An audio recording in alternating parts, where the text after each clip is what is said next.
Hi everyone and welcome back to another video of Financial Impulse. Well, we all keep working hard to find the perfect strategy where we can make good profit from the market.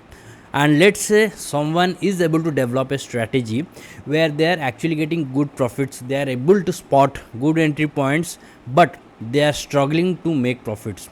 This happens with lot of people, and there are some major reasons why this happens. Despite of having a good strategy, good entry point, people still fail to capture big profits, and one of the major reason behind that is setting proper stop loss. So in this video I'm going to give you one rule that will actually change the way you trade or invest. And if you follow this rule, I can guarantee once your entry is correct, once your analysis is correct, and then you have made your entry, you will be able to capture at close to maximum profits that the asset or whatever you have invested in has to offer. Okay, so without any further delay, let's start the video. I will show you with the example. Okay, so this is Nifty's chart, and the one rule that I was talking about is do not change your stop loss when you are in a winning trade. Okay, you have to wait for the asset or your trade to show some sign where it is actually giving little bit of retracement, then only you can change your stop loss. You cannot change your stop loss randomly once you start seeing some red candles, okay, or the candle which is against your position. Okay, let me give you the example. Let's say this is Nifty, okay, Nifty 50, and this is the COVID crash, and this is the weekly chart. So let's say you have made your entry here. Okay, why is that? Why will you make your entry here? You can see, if I use the momentum indicators and the raw price action, we are getting to see this kind of a price break here, and let's say someone is able to enter at this around 10,000 level. Okay, and some of the factors supporting this will be a crossover in MACD. Okay, MACD line above the MACD signal, and the RSI line also has gone up above the moving average, RSI moving average. Okay, let's say someone has made the entry there, then the trade kept playing out. Okay, it is going up, and suddenly you see this big red candle. Let me zoom in little bit so that you can know which candle I am talking about. I will mark this candle with this arrow. Okay, this is the candle I was talking about, and this is a bearish engulfing candle. And remember, this is the weekly chart, so obviously it has a lot of significance. So now you have made a profit close to, let's say you have made the entry here exactly, and you have made a profit close to 17%. In 84 days, we'll leave the days, let's say just the profit 17% gain. Suddenly you see this candle and the profit has come down to 14%. Now you will start panicking. Why? The trade is going against my position. I made the entry correct, and I should try to capture the maximum profit. And you wait for one more week to see what is going to happen. And the next week, what happens? You see a small green candle that confirms the weakness, and because it has formed after the bearish engulfing candle, that means there is clear sign of weakness. You will say, let me wait for one more week and see another doji kind of candle. This is also a weak candle, not in your favor, and you keep panicking. Okay, it has been 3 weeks, and let's say you are waiting for few more days or maybe one more week. You see another red candle, and here you panic and exit the trade with a profit of, let's measure, if you enter here and exit here with only 10%, and you justify that the price was going against my position, against the direction in which I anticipated, so I wanted to capture the maximum profit. It had given 17%, but I was forced to close at 14% because it was starting to get negative. Then what happens? You see the stock or the index kept going up from here.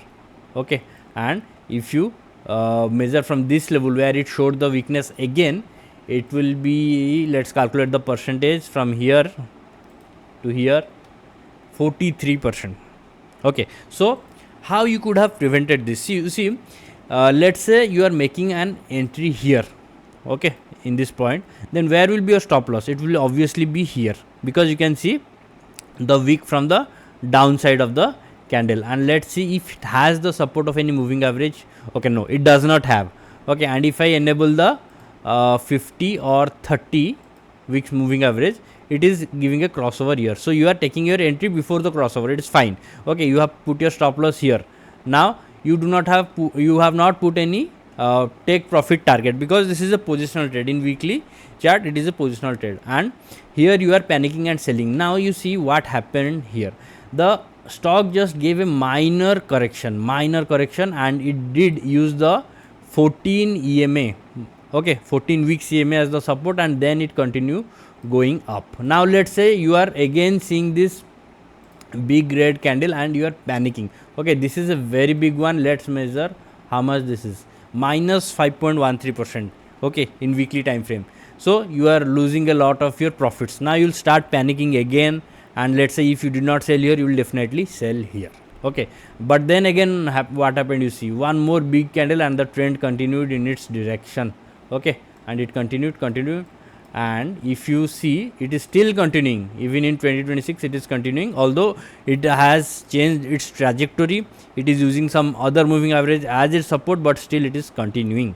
Okay, and let's say we are counting till this level. Okay, from here if you measure, it has gone up by 87%. Okay, in just 1.5 years, less than 1.5 years, it has gone given 87% return, and after that it started closing below that. Okay, so this might be a place where you could say that yes, it has broken all the criteria, my exit criteria, and I should exit. Fine, you are exiting here and you can see it came down. Okay, now the other story is that it is using some other moving average as its support. Let's try 50. No, if you try 150 weeks moving average, we can see this is a major correction for a long duration, and then again it started bouncing.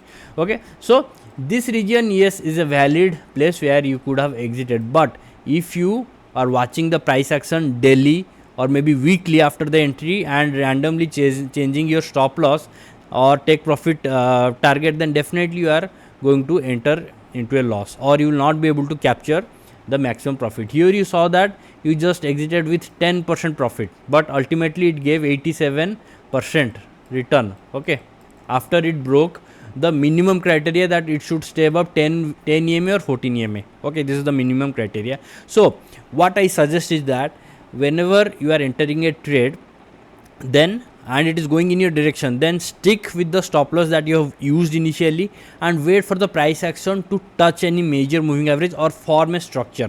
Okay, you have to wait for the price to form a structure and then modify your stop loss. So how can you do that? Let's say it is showing this bearish engulfing candle here and it is forming a structure like this, but then you see that after breaking this level, it continued its way upward. So here what you can do is you can change your stop loss from this level to this level. Okay, let me clear and give you the idea, from this level to this level. So your minimum profit percentage will be somewhere around 8 to 9%. So 10% round up, let's say. So now you are in a place where you are not getting into a loss. You are getting at least minimum 10% profit, but when you have to set, that is important, that is the main rule. You have to set, you have to modify only after the stock confirms the breakout above a particular pattern, not randomly, not when the first negative candle forms. You have to wait for the price to break a level. Okay, so here you can change your stop loss. Now again you are seeing a red candle here. Should you panic? No. The simple thing that you can do after entering a trade is use the 14 week, 30 week, whatever moving average you are able to, you can use. So here also it did not break any moving average, neither it formed a pattern. This is even better, it didn't even form a pattern, it continued its way upward, but here it did form a pattern. You can see it did form a pattern. Okay, and once it breaks above this level, after this candle formation, you can move your stop loss to this level to 14,000. So what will be your minimum take profit? It will be around 43.9, 44%, let's say. So that is how you keep modifying your stop loss only after a valid pattern is formed. Okay, you need a pattern, you need a small retracement to change your stop loss. Do not change your stop loss randomly in a trade. So I showed this in weekly time frame. You can also apply this rule in 15 minutes, 1 hour, whatever intraday trades you are taking. But this is an important rule. Do not take your stop loss closer to the current price after seeing the first negative candle. Okay, because you lose the full potential of the trade. You have to win big to stay profitable in stock market. That is the simple thing. Okay, so that was all about the rule that I wanted to share with you. If you found this video helpful, please hit the like button, share it with other people, subscribe to Financial Impulse, and if you are already a subscriber, consider joining the Financial Impulse community, where you will get more stock analysis posts, and also you will be able to chat with me directly one to one on Discord, and you can ask your queries. Thank you for watching. Bye, take care.